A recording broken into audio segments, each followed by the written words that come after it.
وہ ہمارے ایک دانش والے ہیں، تو انہوں نے مضمون لکھا، کئی باتیں بڑی پسند آتی ہیں۔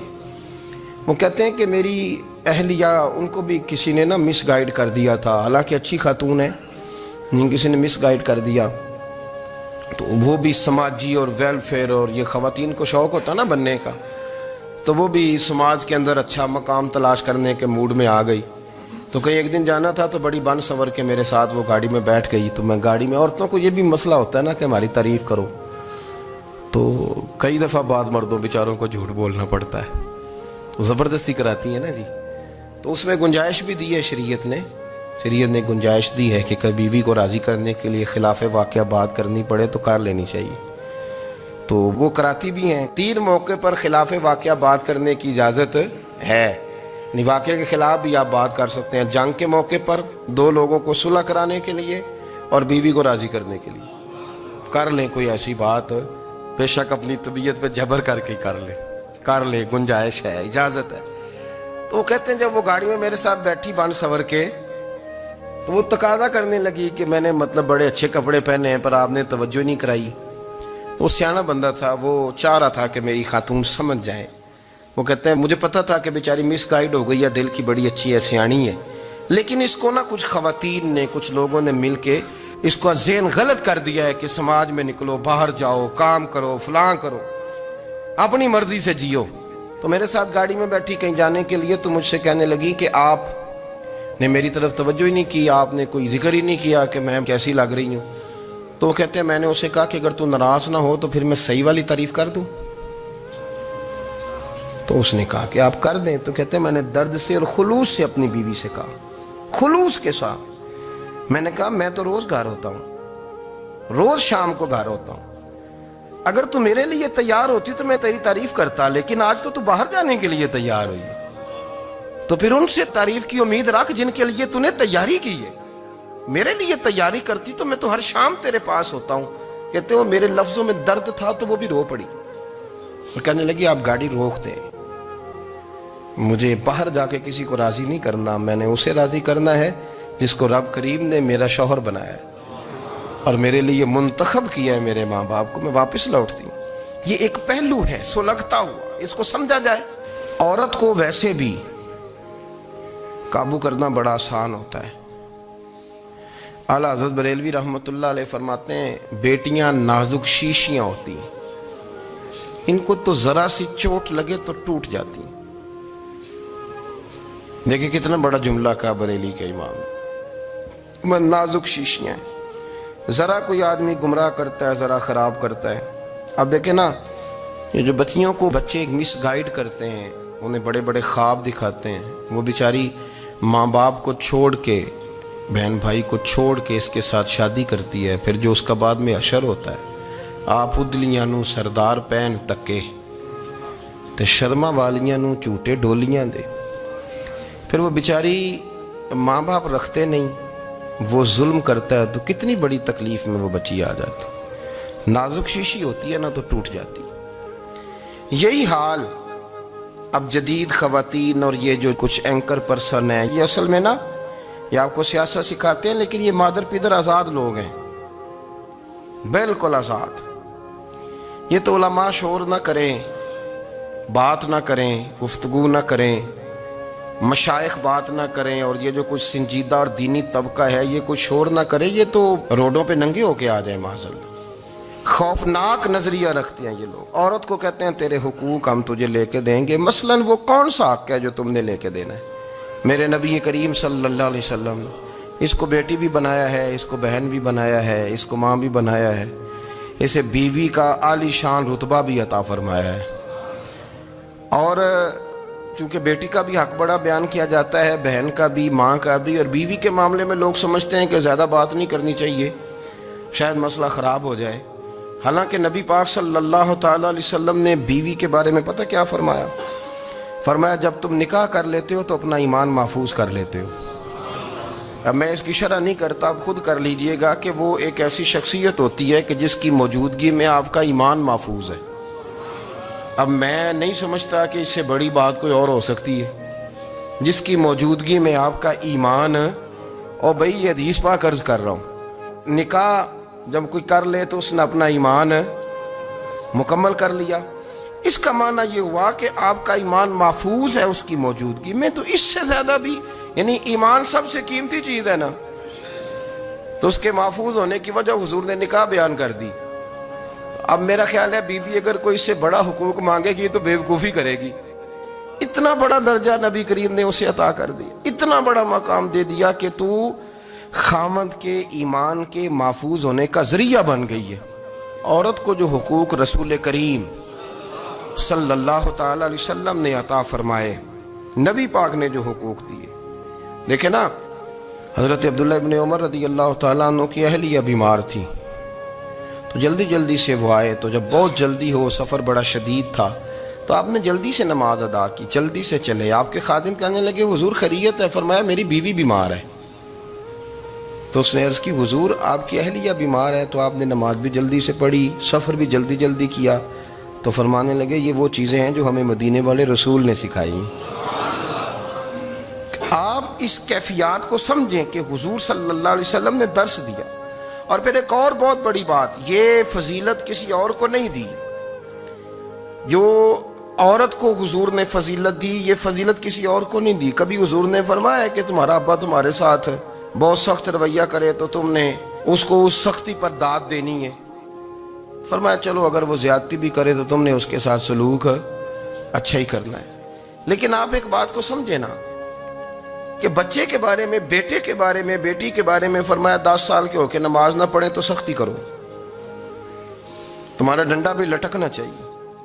بہت ساری جگہوں پہ بہت سارے لوگوں کے لیے سختی کا حکم دیا، لیکن عورت کے لیے حضور نے جو جملے کہے، اصل میں ہم سمجھتے ہیں کہ یہ ایک بات ہے، مشہور ہو گئی ہے روایت حدیث، تو بس اس کے پس منظر پر اور جملوں کے حسن پر شاید معاذ اللہ غور کرنے کی ضرورت نہیں، ذرا اس لفظ کی تاثیر پر غور کریں۔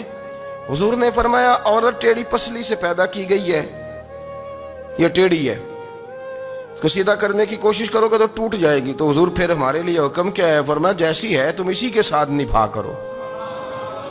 آپ سمجھیں کہ اتنا محفوظ حضور نے درجہ دے دیا بی بی کو، اتنا محفوظ کہ فرمایا غلطی بھی ہو تو میرے غلاموں تم اس کے ساتھ نبھا کرو، گزارا کر لو۔ کو کیا اور حق چاہیے عورت کو، جس کو اس کی غلطیوں سمیت نبی پاک نے قبول کرنے کا حکم دے دیا کہ اس کی کمزوریوں سمیت قبول کر لو۔ اب اس کو اور کیا، کوئی کمزوریوں سمیت قبول کرتا ہے؟ کبھی آپ دکان پہ بیٹھے ہو تو آپ کہیں بھی اس میں یہ بھی غلطی، میرے مال میں یہ بھی کمزوری ہے، یہ بھی کمزوری ہے، یہ بھی کمزوری ہے، تو کر لے قبول؟ کرتا ہے کوئی؟ کوئی شخص ایسا ہو جو کسی چیز کی کمزوریاں بیان کر کے کہ اسے قبول کرو؟ پر رسول کریم صلی اللہ تعالی علیہ وسلم نے نا ہمیں سبق دیا، حضور نے ہمیں درس دیا، نبی پاک نے ہمیں پیغام دیا۔ فرمایا یہ ٹیڑھی ہے، سیدھی کرنے کی کوشش کرو گے تو بیچاری ٹوٹ جائے گی، تو اس کے ساتھ نبھا کر جاؤ۔ آپ میری بات کو سمجھیے گا۔ چلیں میں اس پر ایک اور بخاری مسلم کی حدیث پڑھتا ہوں۔ حضرت سلمان فارسی رضی اللہ تعالیٰ عنہ اور حضرت ابو درداء کے درمیان بھائی چارہ تھا۔ مکے سے مدینے جب لوگ آئے تو حضور نے بھائی بھائی بنایا تھا، ان کے درمیان بھائی چارہ تھا، تو ابھی پردے کی آیات نازل نہیں ہوئی تھیں، تو لوگ ایک دوسرے کی طرف جاتے تھے۔ حضرت سلمان فارسی رضی اللہ تعالیٰ عنہ حضرت ابو درداء رضی اللہ تعالیٰ عنہ کے گھر میں تشریف لے گئے تو دیکھا کہ ان کی بیوی بڑی غمگین بیٹھی ہیں۔ تو ہم نے فرمایا بہن کیا ہوا؟ تو کہنے لگی تمہارے بھائی کو دلچسپی کوئی نہیں رہی، ہر روز روزہ رکھ لیتا ہے اور ساری رات نفل پڑھتا ہے۔ حضرت سلمان فارسی کہنے لگے ٹھیک ہے کر لیتے ہیں بندوبست۔ نماز دین ہے کہ نہیں؟ دین ہے نا یہ چیزیں۔ لیکن حضرت سلمان فارسی جناب ابو درداء سے کہنے لگے آج میں نے تیرے گھر میں رہنا رات کو، کیونکہ وہ تو ساری رات نماز پڑھتے تھے، نفل پڑھتے تھے۔ انہوں نے کہا ٹھیک ہے، ایک بستر لا کے بچھا دیا حضرت سلمان فارسی کے لیے۔ سلمان فارسی فرمانے لگے دوسرا بھی لا۔ کہا وہ کیا کرنا ہے؟ فرمانے لگے تو نے بھی سونا ہے، میں نے بھی سونا ہے، تو نے بھی سونا ہے، عشاء پڑھیں گے اور پھر دونوں سوئیں گے۔ کہا میں نے تو نماز پڑھنی ہے۔ فرمایا تہجد کے وقت اٹھ کے پڑھیں گے، اللہ کے رسول بھی رات آخری حصے میں جا کے نماز پڑھتے ہیں۔ ادھر ساتھ سلا لیا، وہ تھوڑی کو دیر سوئے، اب عادت تھی ساری رات اٹھنے کی، ذرا اٹھنے لگے بستر سے تو حضرت سلمان فارسی فرمایا چپ کر کے سو جا، وہ بڑی رات پڑی ہوئی، چپ کر کے سو جا۔ وہ لیٹ گئے، پھر اٹھنے لگے تو فرمایا سو جا چپ کر کے، بڑا ٹائم ہے۔ سحری کے وقت اٹھے، نفل پڑھے، ان کا ارادہ تھا روزہ رکھنے کا، تو فرمانے لگے کل رکھا تھا نا، نفلی روزہ جی رکھا تھا، پرسوں بھی رکھا تھا، ترسوں بھی رکھا تھا، فرمایا آج نہیں رکھنا، آج میں تیرا مہمان ہوں، سارا دن کٹھے مل کے روٹیاں کھائیں گے، آج نہیں روزہ رکھنا، سلا دیا۔ اب حضرت ابو درداء رضی اللہ تعالیٰ عنہ کہہ تو کچھ نہ سکے، پر کہنے لگے سلمان تم پتہ ہے تم کیا کر رہے ہو، نہ تم نے مجھے رات اٹھ کے زیادہ نفل پڑھنے دیے، سویرے روزہ نہیں رکھنے دیا۔ تو حضرت سلمان فارسی کہنے لگے کوئی لمبی بات تو نہیں نا، چلتے ہیں نا ابھی فجر میں مسجد نبی میں، تو نبی پاک کو بتاتے ہیں، سرکار دو عالم علیہ السلام کی خدمت میں تو اپنی بات کرنا، میں اپنی کروں گا، حضور نتیجے کا اعلان فرما دیں کہ بات طے ہو جائے گی۔ حاضر خدمت ہوئے، عرض کی یا رسول اللہ صلی اللہ تعالیٰ علیہ وسلم یہ ساری رات نفل پڑھتے ہیں، ہر روز روزہ رکھتے ہیں، ان کی اہلیہ غمگین بیٹھی ہیں، حکم فرمائے۔ تو نبی پاک صلی اللہ علیہ وسلم نے فرمایا پھر ہوا کیا؟ یا رسول اللہ میں نے رات سلایا ہے، سحری میں اٹھایا ہے، سویرے روزہ نہیں رکھنے دیا۔ نبی پاک نے فرمایا سلمان فارسی نے ٹھیک کیا، سلمان فارسی نے ٹھیک کیا۔ پھر حضور نے فرمایا، نبی کریم نے فرمایا ابو درداء تیرے اوپر اگر اللہ کا حق ہے، اس کے رسول کا حق ہے، دین کا حق ہے، تو فرمایا تیری آنکھ کا بھی تیرے اوپر حق ہے، تیرے وجود کا بھی تیرے اوپر حق ہے۔ یہ حضور نے فرمایا تیرے بچوں کا بھی تیرے اوپر حق ہے، تیری بیوی کا بھی تیرے اوپر حق، اس حق کو بھی سمجھے۔ حقوق اللہ بھی ہیں، پر تیری آنکھ کا بھی تیرے اوپر، کیا مانا کہ تیری آنکھ سونا چاہتی ہے تو اسے سلا بھی، تیرے وجود کا بھی تیرے اوپر حق ہے، تو تیرا وجود آرام کرنا چاہتا ہے تو اسے آرام بھی کرا۔ اور پھر وہاں نبی پاک صلی اللہ علیہ وسلم نے فرمایا میں تم سب، سننا یہ لفظ حدیث کے، حضور نے اسی موقع پر فرمایا میں تم سب سے زیادہ اپنے رب کو جانتا ہوں اور میں تم سب سے بڑھ کر اپنے رب سے ڈرتا ہوں۔ حضور فرمانے لگے میں روزہ بھی رکھتا ہوں، افطار بھی کرتا ہوں، یعنی کبھی رکھتا ہوں اور کبھی نہیں رکھتا۔ فرمایا میں نفل بھی پڑھتا ہوں اور اپنی بیویوں کو وقت بھی دیتا ہوں۔ سرکار مسجد میں بھی آتے تھے، نواسوں کے ساتھ کھیلا بھی کرتے، ان کے ساتھ پیار بھی کرتے۔ تو اتنے بڑے حقوق حضور نے بیان فرمائے عورتوں کے کہ تمہاری بیوی کا بھی تمہارے اوپر۔ لو ایک حدیث بخاری کی اور یہاں بیان کر دیتا ہوں۔ ایک شخص نے آ کے عرض کی یا رسول اللہ صلی اللہ تعالیٰ علیہ وسلم جہاد کے لیے تیاری ہو گئی ہے، صفیں بن رہی ہیں، مجاہدین کی تیاری ہے، تو میرا بھی نام لکھ دیا گیا ہے مجاہدوں کی لسٹ میں، لیکن یا رسول اللہ صلی اللہ تعالیٰ علیہ وسلم میری بیوی نے حج کی تیاری کر لی ہے اور میرے دوستوں نے، صحابہ نے میرا نام مجاہدین کی لسٹ میں لکھ دیا، تو میرے لیے کیا حکم ہے؟ یہ بخاری مسلم ہے۔ تو نبی پاک صلی اللہ تعالیٰ علیہ وسلم نے فرمایا جہاد پہ کوئی اور چلا جائے گا تو بیوی کے ساتھ حج کرنے جا، اسے محرم کی ضرورت ہے، وہ تیرے بغیر کیسے جائے گی؟ مجاہدین کو تو اور مجاہد مل جائے گا، پر تو اپنی بیوی کے ساتھ جانا۔ نبی پاک صلی اللہ علیہ وسلم نے مرد کو محافظ بنایا ہے، عورت کو مرد کا قیدی نہیں بنایا، بلکہ عورت کو حفاظت عطا کی اور مرد کو اس کا محافظ بنایا۔ اب بچیاں آزاد ہونا چاہتی ہیں، اور آزادی بھی وہ والی کہ جو بنیادی طور پر آزادی نہیں، فحاشی ہے۔ میں نے بہت پہلے کہا ہے کہ اسلام بیٹیوں کو قیمتی سمجھتا ہے۔ جس بندے کے پاس 20 تولے سونا ہو وہ چوک میں لے کے نہیں آتا، وہ قیمتی چیز ہے، اس نے چھپا کے رکھی ہوتی ہے۔ تو جو نبی پاک صلی اللہ علیہ وسلم کا کلمہ پڑھنے والے بیویاں، اسلام انہیں قیمتی سمجھتا ہے، کہتا ہے کہ تم قیمتی ہو لہذا گھر کے اندر رہو، تم باہر نہ ہو۔ لیکن عورتیں ہیں کہ ان کو بلا وجہ لوگ خراب کر دیتے ہیں اور بلا وجہ وہ اس مغالطے کا شکار ہو جاتی ہیں۔ اب آگے بڑھتے ہیں۔ قرآن مجید نے سورہ نور کی آیت نمبر 30 میں کہا کہ کل للمؤمنین یغضوا من ابصارہم، فرمایا کہ اے محبوب علیہ السلام مومن مردوں سے کہہ دو کہ اپنی نظریں جھکا کے رکھیں، اپنی نظریں۔ اور اگلی آیت میں فرمایا وَقُلْ لِلْمُؤْمِنَاتِ یغضضن من ابصارہن، فرمایا کہ اے محبوب مومن عورتوں سے بھی کہہ دو کہ اپنی نظریں جھکا۔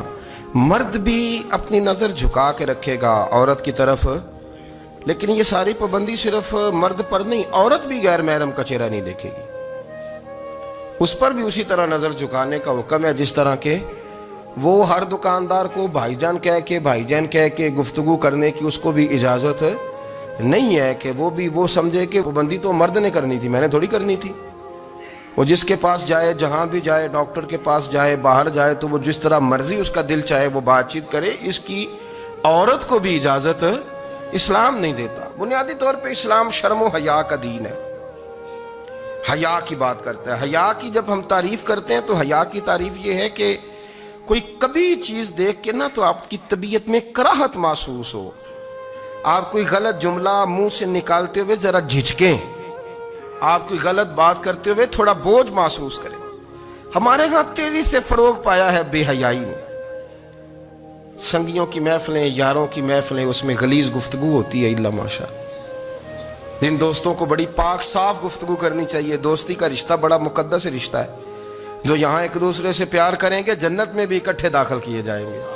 شرط یہ ہے کہ پیار اللہ رسول کی رضا کے لیے ہو، لیکن اس کے اندر اگر آپ کی گفتگو کچی ہو، کمزور ہو، فحاشی والی ہو، عریانی والی ہو، وہ ہمارے ہاں تو اب اس کو لوگ فیشن سمجھتے ہیں، اس کو مردانگی کی علامت سمجھتے ہیں کہ وہ جی ساری باتیں جی وہاں ہو گئیں، اور جس کا جو جی چاہا اس نے کہا۔ آپ جب حیا کے دائرے میں ہوتے ہیں تو آپ خود بھی سکون محسوس کرتے ہیں۔ دیکھیں نا، آپ کو نیند سکون سے کہاں آتی ہے؟ جہاں کمرہ بند ہو، چاروں جانب دیوار ہے، اوپر چھت ہے، خالی دروازہ بھی کھلا ہوا ہونا تو جب بندہ سکون لینا چاہتا ہے تو کہتا ہے یار ذرا دروازہ ذرا بند کر دو۔ وہ اچھی طرح اپنے آپ کو چھپا لیتا ہے نا حیا کے پردے میں، تو اللہ اسے سکون عطا کرتا ہے۔ اور جو اس سے بھی زیادہ ٹھنڈی نیند میں جانا چاہتا ہے وہ کہتا ہے لائٹ بھی بند کر دو۔ اب وہ مکمل طور پہ سمجھتا ہے کہ میں چاروں جانب سے چھپ گیا ہوں، اگر میں کھل کے بھی سو جاؤں گا تو میرا چونکہ پردہ قائم ہے تو مجھے کوئی دشواری نہیں ہوگی۔ آپ جب چھپ جاتے ہیں، جب آپ حیا کے اندر سمٹ جاتے ہیں، جب آپ چادر کے اندر آ جاتے ہیں تو آپ بہت ساری جگہوں پہ آسانی محسوس کرتے ہیں۔ تو حیا تو آپ کو سکون دیتی ہے، حیا تو دل کو راحت دیتی ہے۔ میں بڑی ذمہ داری سے بات عرض کرتا ہوں، قرآن مجید نے نا ایک مقام پہ مذاق کو، ایک مزاح ہوتا ہے خوش طبی، وہ نہیں مذاق اڑانا، قرآن پاک نے نا مذاق کو ایک جگہ پہ جاہلوں کا طریقہ بھی قرار دیا ہے۔ بنی اسرائیل کے لوگوں سے حضرت موسیٰ نے کہا کہ گائے ذبح کرو اور ایک ٹکڑا مقتول کو مارو، زندہ ہو کے خود بتا دے گا مجھے کس بندے نے قتل کیا۔ تو کہنے لگے آپ ہمارے ساتھ مذاق کر رہے ہیں۔ تو قرآن مجید کہتا ہے کہ حضرت سیدنا موسیٰ علیہ السلام فرمانے لگے اعوذ باللہ ان اکون من الجاہلین، فرمانے لگے میں اللہ کی پناہ مانگتا ہوں کہ میں جاہلوں میں سے ہو جاؤں۔ یہ مذاق کرنا تو جاہلوں کا طریقہ ہے۔ اگر آپ کی زبان سے بے حیائی کا جملہ نکل گیا، اگر آپ کی زبان سے بے حیائی کا جملہ نکل گیا، آپ نے کہہ دیا کہ ہم آزاد لوگ ہیں، جو مرضی کریں گے، جو مرضی کہیں گے، جو ہمارا دل میں آئے گا کریں گے، تو پھر تو لوگ آپ کا وہ حشر کریں گے کہ آپ سے برداشت ہی نہیں ہوگا۔ جس کا لوگ مذاق بنا لیتے ہیں اور جو مذاق بن جاتا ہے پھر اسے کچھ جینے دیتا ہے۔ آپ حیا کی چادر میں چھپیں گے تو بچیں گے، اگر آپ نے اپنا مذاق بنوا لیا یہ کہہ کے کہ میں نے مرضی کرنی ہے، پھر یاد رکھنا چھپنے کو جگہ نہیں ملے گی۔